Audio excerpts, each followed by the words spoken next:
Alors, faire un export de jeu à partir de BGE pour pouvoir l'utiliser directement sans démarrer le programme à chaque fois. Alors, c'est relativement simple, il y a une manip à faire. Là, on est dans la fenêtre d'export. Je vais revenir en arrière pour pouvoir... Voilà. Première chose à faire, évidemment, c'est d'avoir créé un jeu ou quelque chose qui soit interactif dans, comment dire, dans BGE, version 2.5 ou 3. C'est la même manipulation. Il faut, à partir de là, à partir du moment où on a, comment dire, ce jeu de chargé à l'intérieur, il faut aller dans les préférences. Donc les préférences de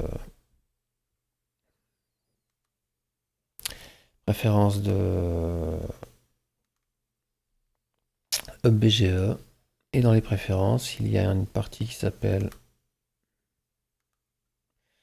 que vous voyez ici, dans le Game Engine, Add-on, Game Engine, et cocher Game Engine, Save as Game Engine Runtime. Voilà. Une fois que c'est fait, vous pouvez en sortir et, comment dire, retourner au jeu. Et de ce jeu, vous faites votre export. Déjà, vous vous positionnez sur la première page que vous voudrez avoir au démarrage du jeu, évidemment, et vous faites votre export. À partir de export, au menu File, et là, vous choisissez un dossier, vous créez le nom, vous faites, pour la première fois, vous le laissez comme ça, pas besoin de changer les paramètres, et Save Game Engine Runtime, voilà. Une fois que c'est fait, vous obtenez quelque chose d'assez simple, c'est-à-dire un fichier qui sera exploitable si vous êtes sous Linux. Ce sera un fichier blend avec le blend player. Je crois que ça fonctionne simplement. On n'a même pas besoin de faire d'export. Ça c'est pour Linux, mais pour Windows, vous obtiendrez, si vous êtes sur la plateforme Windows, évidemment un exe.